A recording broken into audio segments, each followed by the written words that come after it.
I'm Rod Kurtz. This is a Bridge City News special report. In the next hour, we will dive into the thorny issue of Alberta separatism, its history, where it stands today, and where it's going. Stay with us for Separatism So Far. Your nation, your province, your southern Alberta. From the heart of Lethbridge, it's Bridge City News. The issue of Alberta separatism is not a new one. It goes as far back as 1905 when Alberta joined Confederation. Even then, there were tensions over resource control and economic policies. It reared its head again in the 30s and again in the 80s, but it's fair to say it gained some steam starting in 2015, fueled by a number of factors, a decline in oil prices, and the election of Justin Trudeau as Prime Minister. While Alberta has always had its feeling that its concerns were not being adequately addressed, Trudeau's anti-energy agenda heightened those concerns. More recently, Premier Danielle Smith's Sovereignty Act reflects a renewed push for greater provincial autonomy. As Smith has often said, a sovereign Alberta within a united Canada. The central point of much of the contention is the perception that Alberta's economic contributions are not fairly recognized, in particular equalization payments. Albertans feel like they're putting in more than they're getting out, which brings us to 2025. Leading the separatist charge in Alberta now is the Alberta Prosperity Project. It's a group made up of doctors, lawyers, and business leaders from across the province, including here in Lethbridge. They describe themselves as a not-for-profit, non-partisan educational society uniting all Albertans, businesses, and organizations to, quote, protect their prosperity, interests, freedoms, rights, and self-determination, unquote. Back in 2022, CEO Dr. Dennis Modry claimed the group's goal was to create the conditions for a citizens' initiative to meet the threshold to force the government to hold a referendum on independence. Earlier this year in Calgary, the Prosperity Project unveiled its draft fiscal plan called The Value of Freedom. The plan contends that Alberta's economy could double within 20 years of separation. Here's APP co-founder and lawyer Jeffrey Rath announcing those findings. What this document demonstrates, well, first of all, before I get into that, I want to thank all of the people that were involved in putting this together, especially Mr. Dennis Kalma, who is the principal author of this document. There were literally thousands of hours of work that have gone into this document.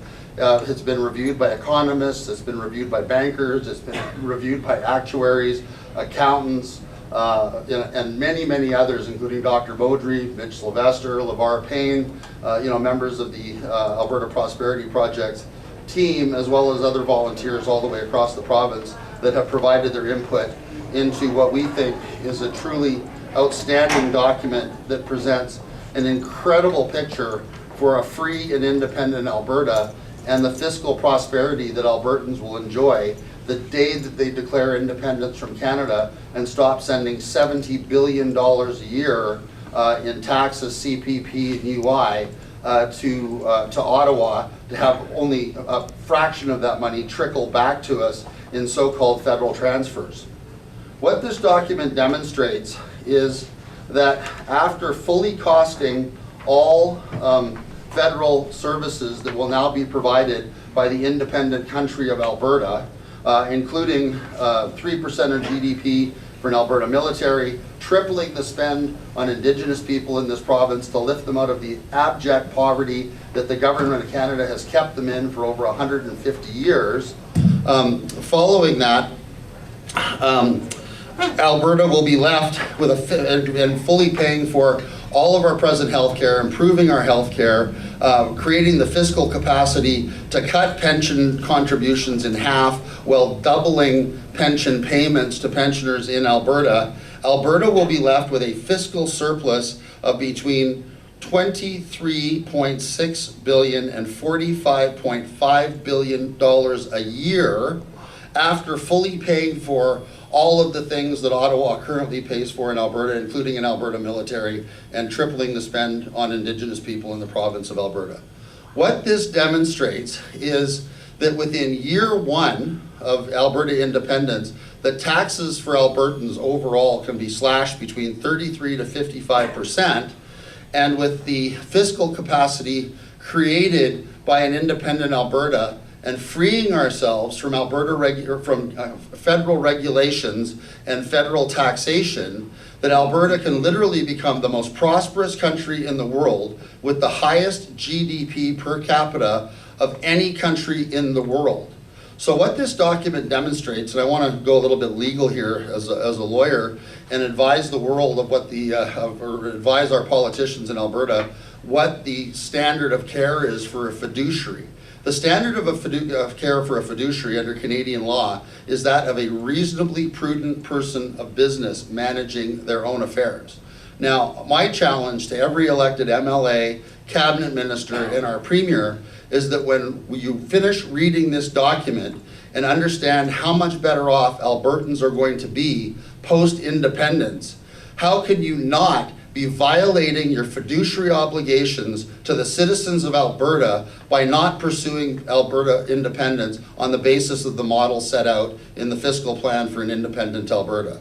That is the question that we are going to be leaving for our politicians, and that we are going to be asking every single Albertan to consider on a going forward basis. This document has been drafted and prepared with an extremely conservative view and extremely conservative estimates as to the economic projections contained in this document.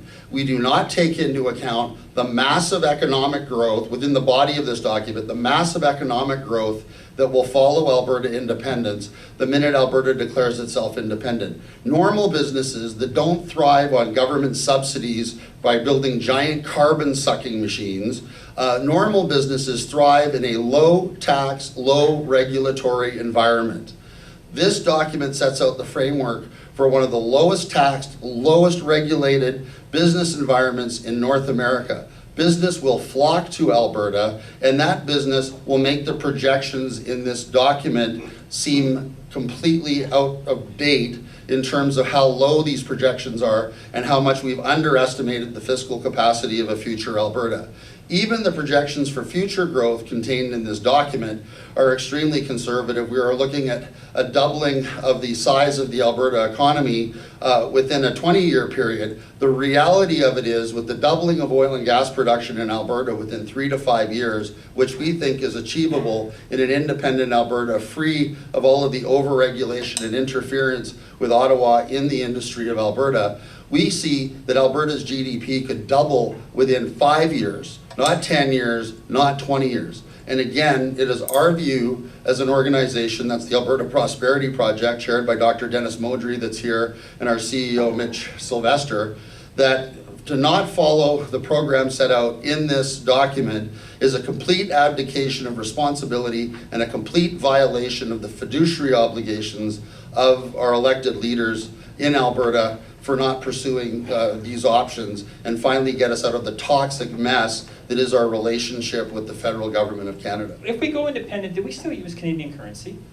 Well, right now, what we're talking about is that there'll be a transitional currency. We see the currency likely being the US currency because, of course, the Canadian dollar is a petrodollar largely supported by Alberta. I think the day Alberta declares independent, the Canadian dollar starts trading on par with the Polish zloty. So I would largely supported by Alberta. So I would imagine that we'd initially be trading in US dollars, but there is a plan in this document to develop a made in Alberta currency that would not be a fiat currency. Yes. And how do you plan to deal with the Aboriginal issue where they say they basically have, they're basically tied to the Crown? Well, as far as it goes, the whole question of whether or not an independent, like we call our project the Commonwealth of Alberta project, first of all.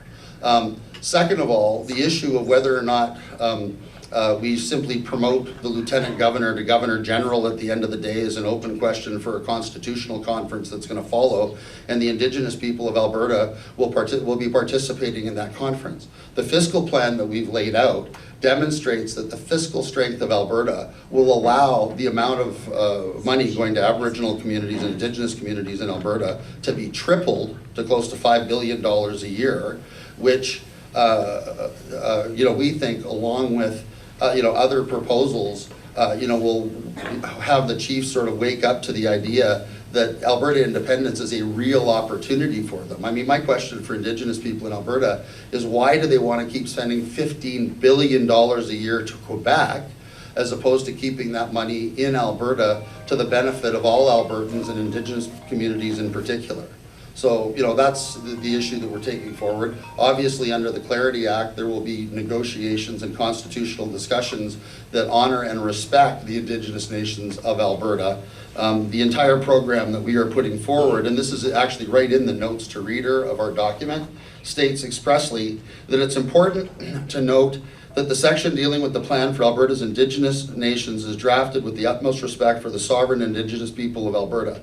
It is no way intended to replace or diminish treaty rights, which will be a required subject for discussion and negotiation in the context of the development of a constitution for the Commonwealth of Alberta, which could include a continued role for the Crown of Alberta in the context of any future constitutional arrangements. So I think that's a complete answer to the question, and we're actually looking forward to having a dialogue with the Indigenous nations of Alberta to demonstrate to them the value of Alberta independence. And I think once people understand the strength of the economic program that we're bringing to Alberta and the value of this to Indigenous nations in Alberta, that they'll wholeheartedly support this at the end of the day. You say the economics, the numbers are conservative. What price a barrel have you used for those economics? We've pegged it at $60. At $60. And now when you think of a decline in the use of oil over the coming decades, what's your plan for that? Well, that's costed in, but our long-term view is that it's kind of like Al Gore saying the oceans are boiling. Every 5 years somebody says that the end of the earth is coming. Nobody has yet to come up with an economical alternative to oil and gas. We're not the Jetsons. This isn't Back to the Future. We're not going to be pouring banana peels and water into the back of cars anytime soon. So we think, the gibbering Stéphane Gibault's projections on peak oil and the fact that we're not going to need oil and gas in 5 years are frankly ludicrous. And we're quite confident in our numbers going out at least 20 years. And when it comes to sovereignty, what kind of agreements do you expect to make with BC and Saskatchewan, as though we're not part of Confederation? That there'll be a whole bunch of questions that'll have to be answered at the Confederation level between BC and Saskatchewan. Well, what's your plan for that? Certainly, first of all, most of our trade is north and south still. 75% of Alberta's trade goes north and south. We've already had meetings with the United States, and the United States is very excited about the U.S. administration is very excited about an independent Alberta moving forward.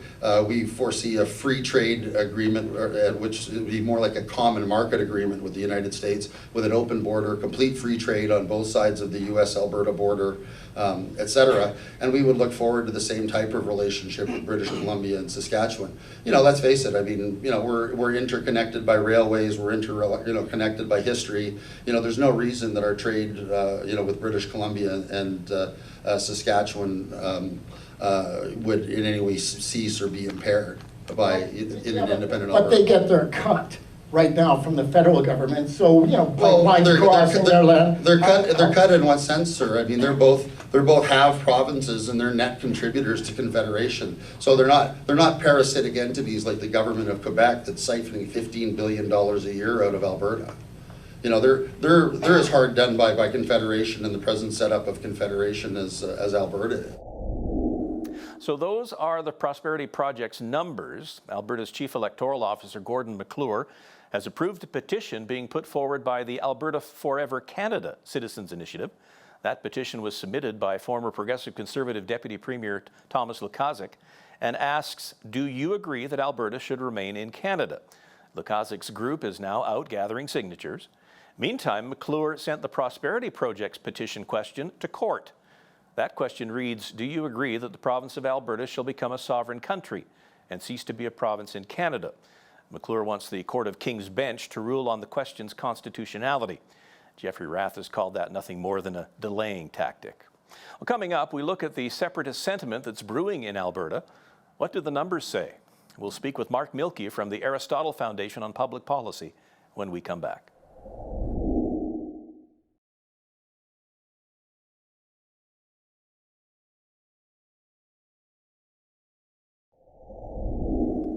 Welcome back to our Bridge City News special report, Separatism So Far.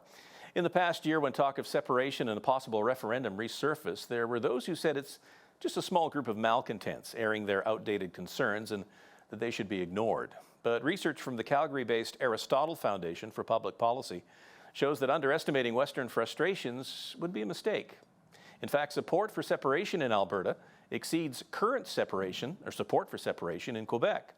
Mark Milkey is president of the Aristotle Foundation, one of the report's co-authors. Our Jeanette Rocher had a chance to speak with Mark. So, Mark, tell us about this study. You call it a comparative analysis. What are you comparing it to? Well, we looked at the polls over the last few months, pre-election, post-election, and also went back to the 1970s. And as a non-separatist, we started the Aristotle Foundation to actually kind of burnish Canadian history, burnish up the views of Canadian history and try and contribute to the country. So we're not separatists here, but I certainly understand the frustration of someone born and bred in British Columbia, someone who spent a lot of my adult life in Alberta, and has written on the problems in terms of that emanate from Ottawa, from the federal government, from Quebec in particular, sometimes influencing the federal government vis-a-vis Western Canada. So I more than get the frustrations. But what this study does, it looked back at the polls, and it basically a response and maybe a message to Central Canada is the best way to think about it. Those in Ontario or Quebec or other points east of Alberta, east of Saskatchewan, Manitoba, who think Western separatism is much ado about nothing, and the sentiments out here are unjustified, may be making a mistake. What the polls indicate, if you look at them, is that, yeah, sure, in Manitoba, for example, you don't have great support for Western separatism, but in Alberta and Saskatchewan, they peak out at 33%, in Saskatchewan, about 36% in the case of Alberta. Even British Columbia, my initial home province, like I said, born and bred there, 20%. The danger is, if people in the rest of the country write that off and think that's a ceiling and not a floor, they may make a grave mistake and actually fan the flames of separatism, especially if they don't address some of the core issues. And what we did is we also compared to Quebec, which I can tell you about in a moment, and separatist sentiment there historically and now. Right. Okay. So you're saying looks like 33% in Saskatchewan, 36.5% in Alberta. Those are decent numbers. How are those numbers compared to how they were in Quebec back in the day? Right. And this is the most interesting part of the study, I think, is that if you look at Quebec in 1976, when René Lévesque and the Parti Québécois were elected as the first separatist government in that province in 1976, they received close to 41% of the vote, or just over 41% of the vote in Quebec in 1976. And in the referendum in 1980, the first referendum on separation, 40% of Québécois voted to leave Canada. Those aren't far off. 40%, 41%, that's not far off 36% in Alberta. It's not that far from 33% in Saskatchewan. And again, it's a mistake. And I went into some detail, the co-author and I did in the paper. Some in Central Canada, people whom I know, like Andrew Coyne at the Globe and Mail, critical of Preston Manning when he wrote a column pointing out that one should not underestimate Western populism, that this has happened before in terms of populism in the West, and Central Canada often doesn't see it coming. The response out in Central Canada, the Globe and Mail, Andrew Coyne, a Toronto Star columnist who was very disparaging of Alberta, basically said, Alberta gives me a headache, make up your mind, stay or go, is condescending. And even the Prime Minister, Mark Carney, said, Preston Manning's column warning Central Canada not to take the West for granted was dramatic, he said, in quotes. The Prime Minister did. Well, this is a mistake. It doesn't take a lot. If you get a charismatic leader, right sets of circumstances, suppose the Prime Minister doesn't deliver a pipeline across the country, as many Westerners want, if a new project is proposed. He's already given a veto to provinces saying we won't do pipelines if some province has an objection. Well, Quebec politicians, the separatist ones actually in government and in opposition in the federal parliament, have already said they don't want a pipeline. So what happens if Quebec really gets uppity on these sorts of issues and doesn't want to allow the West to develop its economy, as has been a problem for 10 years or more in some cases? So that could ramp up support for separatism. You get the right charismatic leader out here. So I think Central Canada doesn't understand populism. It's just another word for democratic sentiment. And if they do the wrong things, they will exacerbate the separatist sentiment that right now they're kind of poo-pooing. Isn't it a little bit hypocritical of Quebec to be saying that when they, in fact, had, I think it was 2 referendums, right? Because I think you mentioned the 1976 ones, and then several years later, in '95, they had a referendum where almost 50% of Quebecois voted in favor of separating. Right. Yeah. Well, and this is the interesting dynamic. Unlike Quebec, so Quebec is what they call a have-not province, right? They receive, on a net basis, through the federal transfer payment program, they receive a lot more money than Quebec taxpayers, individual corporations pay into the system federally. Alberta is the exact opposite. Uh, uh, Alberta pays a lot more into the federal system, so to speak, than it gets out. Now, some of that makes sense because we have a lower unemployment rate historically. We've been wealthier because we've allowed the resource economy and other businesses to develop in Alberta, unlike Quebec, which has been, I would argue, anti-entrepreneur, far too command and control in their economy.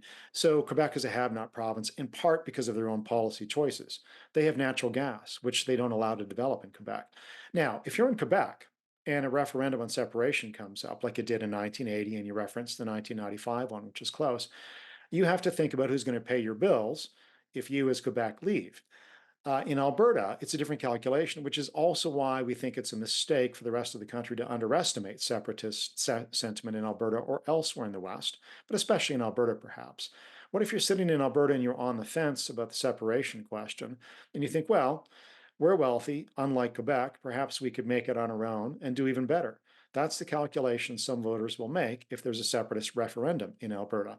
In which case, again, the 36% you see in the polls now, support for separation, that could go higher. That could go higher than the 40% you saw in 1976 in Quebec. And even if a referendum on separation isn't successful, it's a bit like starting a war. With, not to overdo the analogy, but you go to Europe and you think you'll be home by Christmas, and then 4 years later you're still in Belgium in the trenches. You just never know what happens when you upset the constitutional or national apple cart. And so again, I'm a non-separatist for various reasons, but I certainly understand the frustrations. And this paper really was a warning to Central Canada not to underestimate what's happening out here in the West. And I think back in the day, Quebec talked about something called sovereignty association. So isn't that the same as what Premier Danielle Smith is saying when she talks about a sovereign Alberta within a united Canada? Well, perhaps, but I mean, that's a bit of I want my cake and to be able to eat it too, right? And so that certainly was the Quebec position. Um, but I'm not sure it's always doable. So, for example, it makes no sense unless you're going to go full separation. It makes no sense to have your own income tax collection system. I was critical of this in a proposal that appeared 22 years ago in the firewall letter, or 23 years ago in the firewall letter from then then private citizen Stephen Harper and others, that said Alberta should collect its own income tax. Who in their right mind would want to report to 2 tax authorities, one federal, one provincial? There's lots of myths about that. You cannot collect federal income tax as the province and remit it to Ottawa in whatever amounts you choose. The courts would strike that down. It would be a recipe for chaos. And again, no taxpayer in their right mind wants to file 2 separate income tax returns. So I think there's some misunderstanding of what the purpose of these. How do you be a sovereign Alberta within Canada? The best remedy actually is for Ottawa and the other provinces to actually recognize the Western concerns, whether it's on the resource economy and the blocks to development. I think there has to be some political reform. We've got a Senate and a Parliament that's basically designed much more for 1867 than it is for 2025. So, and the rest of the country has never been interested in reforming, really, in a substantial way, either institution. British Columbia, by the way, is the most underrepresented province in the Senate, something like 800,000, or maybe it's closer to 1 million now, people per Senate seat, vis-a-vis PEI, which is something like 30 or 40,000. So we do have a federation that's not designed for 2025, and the rest of the country might want to think about that. Otherwise, they will ramp this up. The separatists will. That's the danger here. But look, I mean, Quebec's attempt to have its cake and eat it too has always been a problem. And frankly, it's dragged the entire country down. I'm not sure Quebec is the best model for Alberta. Yeah. So we know that Quebec talked about separating but never did. So what do these kinds of numbers in the West tell us? Well, they tell us that again, if people take the bait and are tempted by the relative wealth that we have in Alberta, despite attempts to, dissuade wealth creation on the part of the federal government in the last 10 years, that despite that, the wealth here may tempt some people to vote in favor of a separatist option, not always sincerely, maybe just to send a message to the federal government, to the other provinces. But again, it's a bit like starting a war. You never know how that ends. Even if you don't intend to go, you might start a fight that you may or may not regret later. That's the danger, I suppose. But look, as someone who's written a lot of papers on equalization, on the ridiculousness of the federal transfer payments program, on the problems of Quebec, and look, my own view is that Quebec really has been the problem with the Confederation, not Alberta. The Western demands or grievances are entirely legitimate. Sometimes we have been treated as a colony out here, historically and now, whether it's in the 1930s or before, or in the 1980s with the National Energy Program, or more recently, Quebec politicians in the federal caucus, governing caucus, block development in this part of the country. So I think Quebec actually, the question Canadians should ask is, if Quebec separatists get uppity again at the same time as Alberta is considering this, which province would you rather lose, Quebec or Alberta? That would be an interesting question that I think the rest of the country should consider, because if Quebec separatists get uppity, I think you'll find that will aggravate Western separatism. Let me give you one example. I grew up in British Columbia, and when I moved to Alberta, I was already here for the Charlottetown Accord in 1992, which proposed to give special status to Quebec, which would have given it special constitutional status. British Columbians rejected that by a 68% margin. That was the no vote, bigger than any other province. 60% in Alberta was the number here. If Quebec separatists really get their oats, so to speak, they will exacerbate either frustration with Ottawa, the federal government, or Quebec in particular. So this again is why I think the dynamic is so fluid. And I wouldn't look at a 36% number in support of separation in Alberta at this point and say, yeah, that's as high as it can go. There's too many dynamics at play that could really increase that number. Yeah. Back in the day when Quebec was talking about separating, they actually had the 49.4%. Back, what was it, 1980? 1995, thank you. So wasn't that enough to sort of send some sort of a convulsive reaction throughout the country? It caused a reaction, didn't it?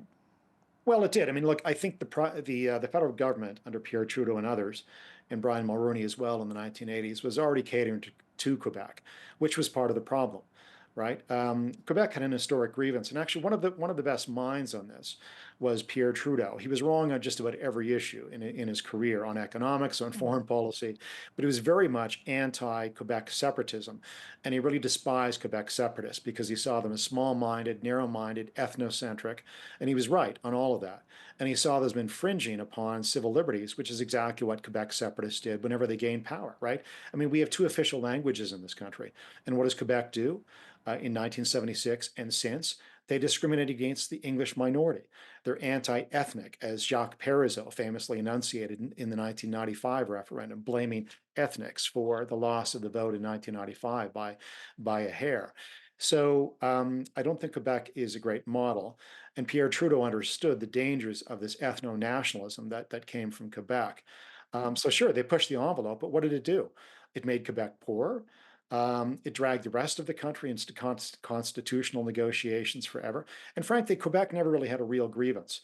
I mean, they want to protect the French language, right, at the expense of beating up on the English in Quebec. That to me is not very liberal. It's not very open-minded. It's not very progressive, to use the terms that a lot of people like to use. So, and Pierre Trudeau saw this in spades. And again, as a civil libertarian, he despised that narrow-minded Quebec ethno-nationalism. So sure, they got some goodies out of the deal. They always get favors when it comes to political representation or contracts from government, so on and so forth. But it's been destructive to the country. So again, this is why I say I think Alberta is not the problem. It's never been the problem. The West has not been the problem. We want to be treated equally out here. Quebec and its insatiable appetite for carve-outs, for special favors, for corporate welfare lolly, for being exempted from the normal rules of civil behavior when it comes to treating your citizens equally. I think Quebec has long been the problem. And I think actually the rest of the country should stop looking at Alberta and wonder what's wrong with us out here, or the West in general, and take another look at Quebec demands and say, are Quebec's demands reasonable? And if not, maybe we should satisfy the other 9 provinces instead of catering to Quebec on a consistent basis for the last 50 years or 45 years. Mark Milke, president of the Aristotle Foundation, speaking with our Jeanette Roche. Coming up on our special report, Separatism So Far, economist Moshe Lander will join us to talk about the dollars and cents of this. While the Alberta Prosperity Project has painted a pretty rosy picture, Lander says there's much more at stake. He'll explain when we come back.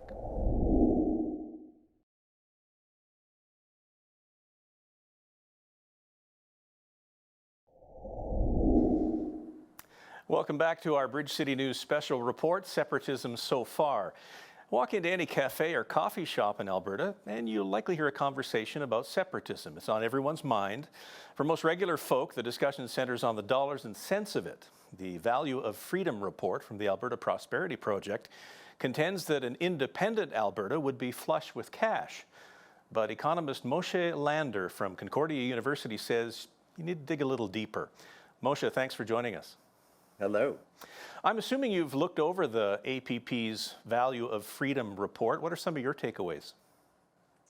You know, I think that the argument in favor of separation is more emotional than it is financial. I think that splitting my time as an Alberta resident who works in Montreal, I've seen firsthand the damage that a separation referendum can do to Quebec. They've never recovered. 30 years later, their standard of living continues to fall behind. And where Alberta grievance is normally that Quebec is somehow living off of Alberta, at least in part, it's because they make these damaging left turns where they decide that they want to cut out of Canada.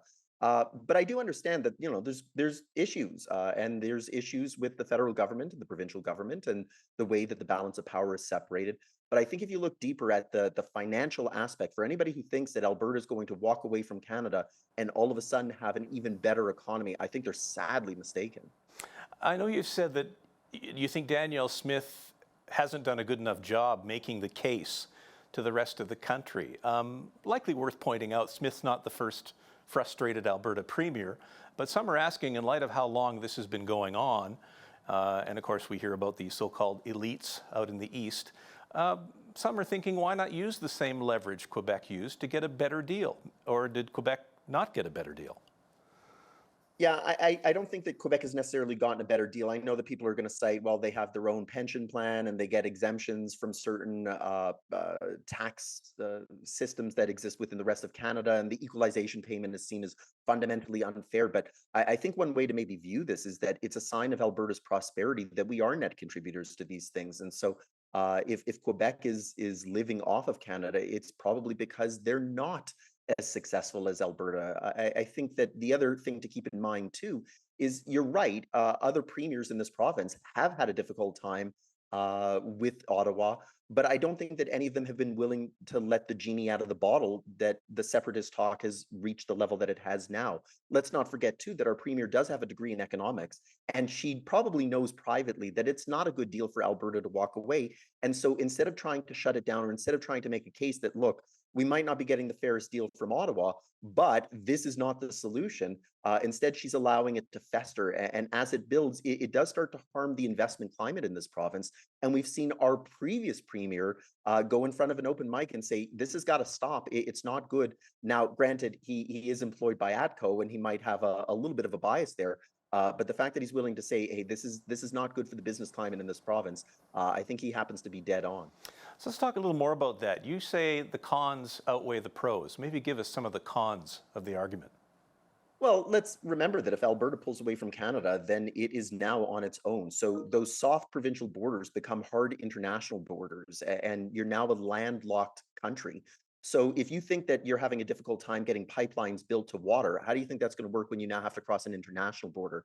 You need a diplomatic corps because now all of those consulates and embassies are going to need an Alberta version. You can't free ride on Canada. So where we right now have a government that's desperately trying to shrink down the size of the civil service.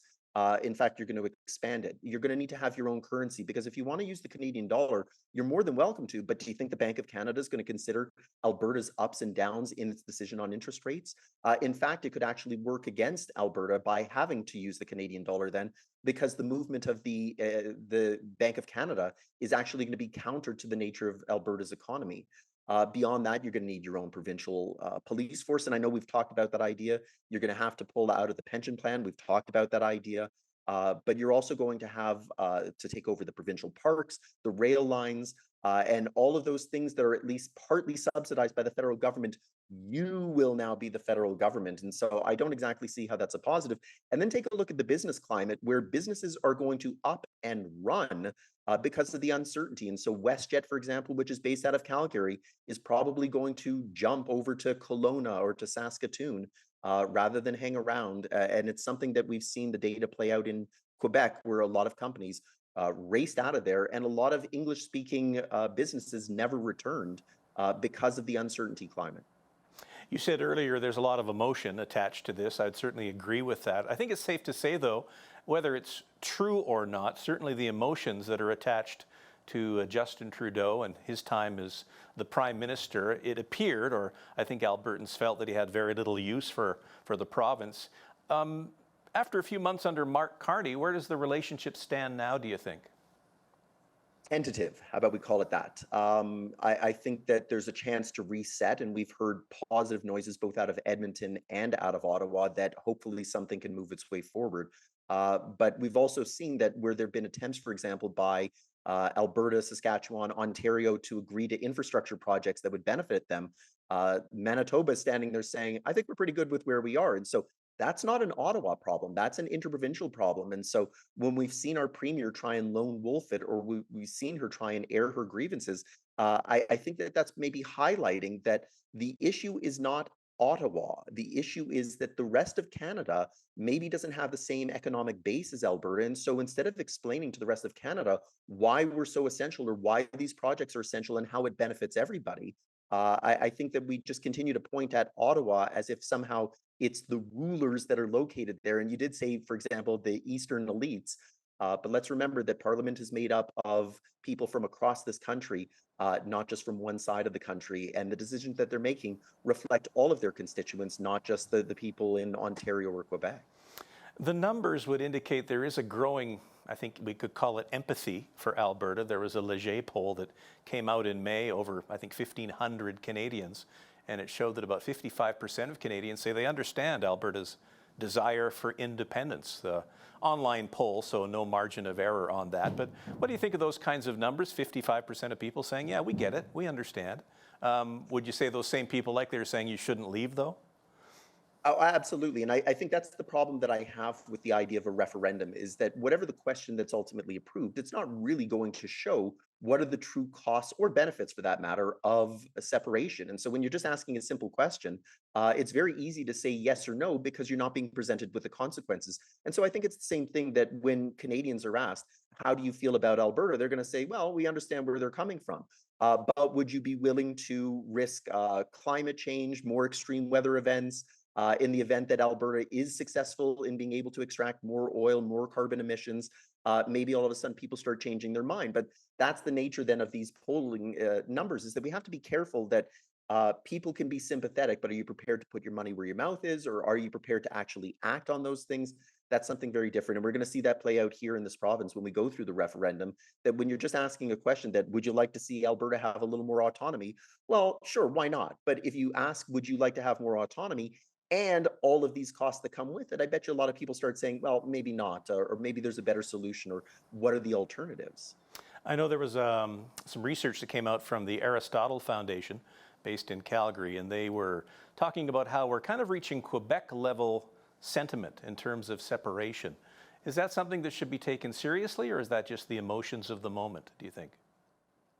Well, I think it's both, but I also think that it's how our leadership treats that emotion and treats that sentiment. If the argument coming out of Edmonton is, look, I hear you, I agree with you, and I feel you. However, this is not the best solution to take, or this could be more damaging, and let's try and work in a different direction. Or maybe what the Premier says is, look, I'm not doing a good job of selling Alberta to the rest of Canada. So if I can't do it, maybe I should step aside for somebody who can. That might be the type of thing that can take some of the air out of the situation. But if instead what happens is, I hear you, I feel you, I support you, and let's go do this, then of course that sentiment is going to be normalized.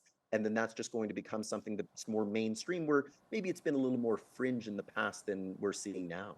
We're based here in Lethbridge in southern Alberta. Is there demographics or geography to this at all? Is there varying opinion around the province? How do you see that? Yeah, and I think that there's something similar that can be drawn from Quebec. So the large metropolitan cities tend to be a little more against the idea of separation, probably because they're not feeling the same sort of pain on the ground that people outside of the big cities are. So where Montreal is much more cosmopolitan and much less likely to want to vote for separation, you're seeing something similar in Calgary and Edmonton, where they're saying, look, what's the issue? We get it that it's not necessarily the best arrangement for Alberta, but I don't think that Calgary and Edmonton want to necessarily separate away. If you're in more rural areas, not that Lethbridge is necessarily rural, but the area surrounding it certainly is. This might be the type of thing that, well, what difference does it make if I'm in rural Alberta as a country or rural Alberta as a province within Canada? I don't see much of a difference. So I think that part of that plays out as well, that what have you got to lose or what have you got to gain? And what is it that you have going for you in your current system? So you're helping us with some thoughts here about what's at stake economically. What questions do you think should Albertans be asking at this point? Well, I think where the Premier is playing coy here, I think that maybe she needs to put that economics degree to use. So what exactly do you see, Premier, that are the benefits and costs here? Can you quantify it? Can you come up with a hard number that we can talk about and debate and look into more details? So if she were to say that, look, if we separate, the average Albertan will gain $20,000 per year, all right, then let's discuss that. Or if she says that the average Albertan will lose $20,000 a year, then maybe that's the trade-off. But to just sit there and say, well, I want to hear what people have to say. People aren't the one who are doing the research, and people aren't the ones who are going to be able to do that analysis, not because they don't have the capacity, it's because they don't have the data there. So, what I'd like to see as we go down this path in the next 12 months is, let's start seeing some concrete numbers, and let's see them coming out of the government, not out of independent think tanks that have no skin in the game. But from a government that is going to have to ultimately pick a side here as to what they want to do. Are they going to argue for support? Are they going to argue for not supporting this referendum? What do they think is at play here? And I think if a lot of people are putting faith in the Premier that she knows what she's doing, then let's see some numbers to back up how she views the situation. Just a final question, Moshe. Do you think we'll actually get to the referendum on separation? Well, I think that we're going to have a referendum. I don't think that we're necessarily going to have a yes vote, and I'm going to be happy for that. My particular stance, of course, is that I think that we should remain in Canada and deeply integrated within Canada. I think that we need to do a better job arguing for why Alberta is so essential to Canada, and maybe we just don't have the leadership that's able to do that right now. But I don't think that there's anything that can really stop the question. The way that the government has changed the legislation is that there is going to be a question. I think right now it's just confirming which question that's going to be. And then, of course, it's going to be, how nasty does it get and how polarizing does it get? And do we start to see the economic consequences of that polarization, even if the vote is ultimately no? Moshe, appreciate your time with us today. Thanks so much. Anytime. Moshe Lander, an economist at Concordia University. Still to come on separatism so far, we chat with political science professor Jared Wesley, who says this talk of separatism is a distraction from the real issues facing Albertans. He'll join us next.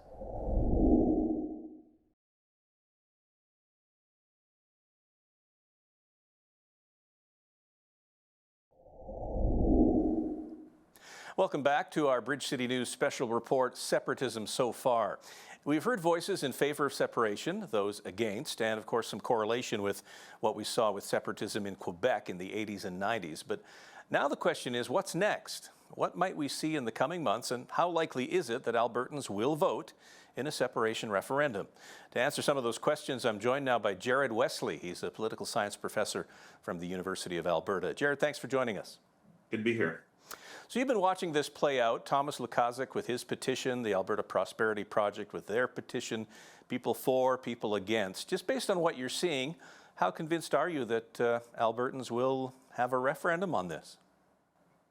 Well, the Premier's been pretty clear that we're going to have referendums on something or some things. Some of those elements will come out of the Alberta Next panel, but most observers are banking on us having a separation referendum of in some way, shape, or form in the next 12 months or so. The big question is, what will the question be, right? Will this be a Quebec-style question, do you want to leave Canada, or will this be a Lukaszuk-style question, do you want to stay in Canada? At the end of the day, I don't think it matters so much the direction of the question as the fact that the question is going to be asked. And we know, as you mentioned from past experience, that as soon as that question is asked and the campaign starts, kind of all bets are off, and we enter in a new untrodden territory here for Albertans. You've said the separatist talk is a distraction and Alberta has work to do. What do you mean by that? Well, it's a bit of a distraction from the main priorities that Albertans have expressed to this government, both in the 2023 election campaign, where the Premier seemed to tap into what Albertans cared about most, which is largely about affordability issues and, honestly, making it from paycheck to paycheck. So in a sense, pushing for things like a separation referendum or an Alberta pension plan or Alberta police force is just not in keeping with what Albertans want the government to focus on, and it's also not in keeping with what the majority of Albertans want to do on any of those issues. So it's hard to see a lot of this posturing as anything more than kind of distraction-based posturing to take the heat off of the government in other areas. Their healthcare reforms, for example, have not gone as smoothly, I think, as they would like. They're embroiled in a scandal involving government procurement. And so any opportunity politically that they can take to try to change the channel makes sense, but it doesn't make sense from a policy perspective. I want to talk about the Alberta Prosperity Project for a moment. Their co-founder, Jeffrey Rath, is also a lawyer. He's talked about the Clarity Act. Their question is based on the Clarity Act. Can you explain to us what is the Clarity Act? Yeah, in the aftermath of the 95 Quebec referendum, the federal government passed a piece of legislation called the Clarity Act that was attempting to set the ground rules for a future vote on secession. They were anticipating that might be out of Quebec. I don't think at the time we thought Albertans would be voting on this any one day. But the Clarity Act sets out some parameters for what would be a clear question and what would be a clear majority. Interestingly, something that I haven't heard the Alberta Prosperity Project talking about, the Clarity Act also confirms that the federal government has final say over what is a valid question. So if the Smith government were to try to table a constitutional referendum on this issue, they'd have to forward the question to Parliament, and the House of Commons and the Senate would both have to weigh in on the structure of that question before it could be posed to Albertans. I'd be interested to hear your thoughts on kind of the politics behind this. I know Premier Danielle Smith trying to distance herself from the separatists, but she did make changes to the Citizens Initiative Act that allows these kinds of petitions to go forward with fewer signatures. Your thoughts on where she's playing the game here? Is it in the gray area somewhat?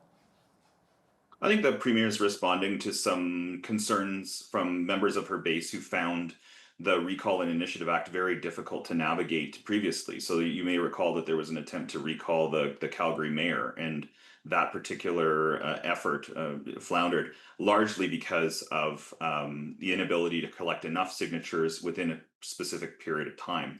And so I think she was responding to those broader concerns, but critics are right to say the timing of these changes favors the separatist cause, right? And so the separatists, if they are able to get an initiative off the ground in Elections Alberta, proves that would have to collect fewer signatures and they'd have more time to do so than under the old rules. Just so happens that the Lukaszuk Forever Canada petition is being fought under the old rules because of some timing.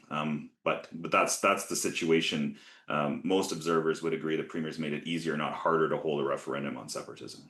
We know politics in Alberta is divvied up somewhat by rural and urban.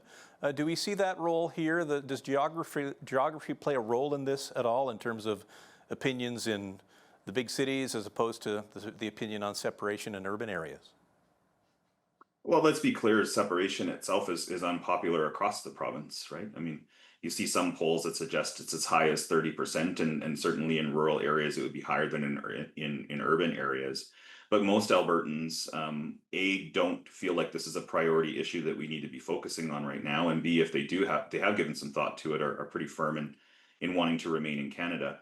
The gray area here, I think, for rural and urban folks is what can we do to improve Alberta's position in Confederation? Because I think it's a myth to suggest that folks that would vote to stay in Canada in that referendum are happy with the way that things are across the spectrum, in rural areas, in urban areas, on the left and right, in the center.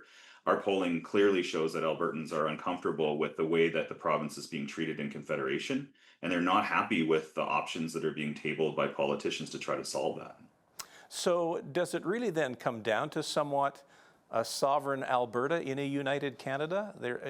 Are we just looking for a better deal here?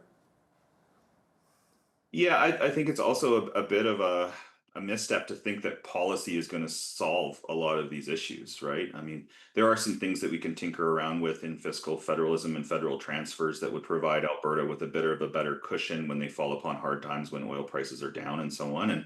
And to be fair, a lot of provincial politicians and bureaucrats are working on those types of solutions. But I think we need a culture shift, right? And there needs to be a change in the dynamic between Ottawa and Edmonton when it comes to intergovernmental relations.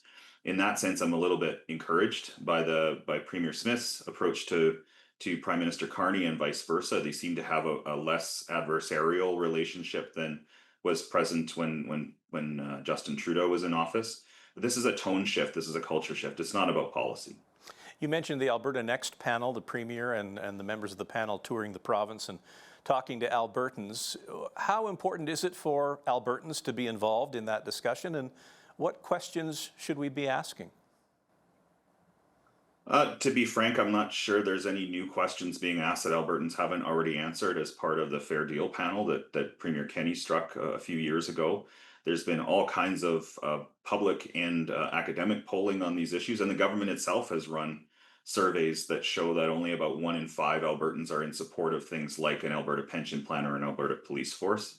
So I don't think this is so much, the Alberta Next exercise isn't so much an engagement exercise as it is an opportunity for the government to sell Albertans on its vision for increasing the provincial government's autonomy within the federation, and giving voice to angry members of their own base. And to that extent, I mean, I'm sympathetic. They've got among the angriest Albertans about Alberta's place in Confederation. They're found within the United Conservative Party, and they're looking for ways to try to provide a safety valve, I think, before those sentiments turn even more to the separatist side.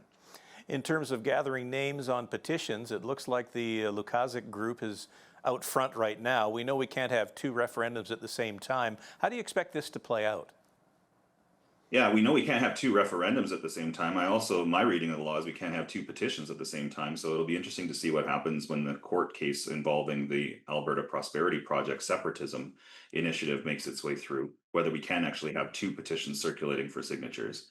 What I'm looking for is really how well these groups are able to put together what we call a ground game.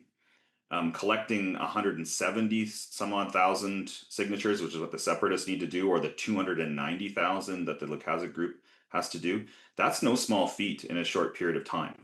I've said before, I can't find an example of a Canadian petition anywhere in history that's involved over 250,000 signatures. So this would be the biggest grassroots undertaking in the country's history.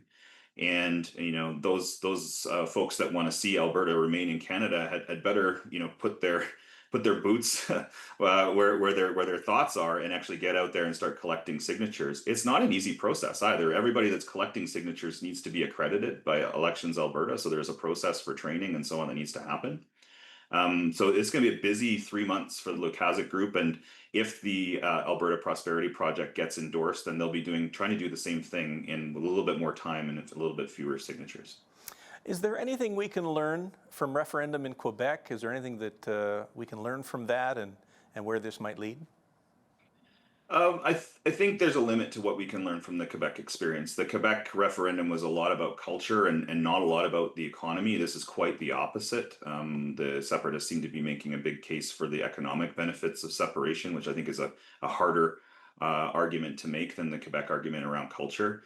The dynamic has shifted entirely too. You remember, 95 was well before we had smartphones and the internet was just in the beginning stages. So the disinformation and misinformation campaigns that we're seeing at play already here in Alberta were not at play in Quebec. And then the rules around Indigenous involvement, the UN Declaration on the Rights of Indigenous Peoples was only being contemplated way back in 1995. It's fully enforced now and gives Indigenous groups within the province of Alberta a lot of leverage when it comes to negotiating their role in these types of debates. So I think there's a limit to what we can learn from Quebec. Jared, appreciate your time on this today. Thanks for joining us. Thanks for having me. Jared Wesley, political science professor at the University of Alberta. And that concludes our special report, Separatism So Far. There will be much more to talk about in the weeks and months to come, and we will continue to report on both sides of this issue on Bridge City News. Thanks for joining us. Good night.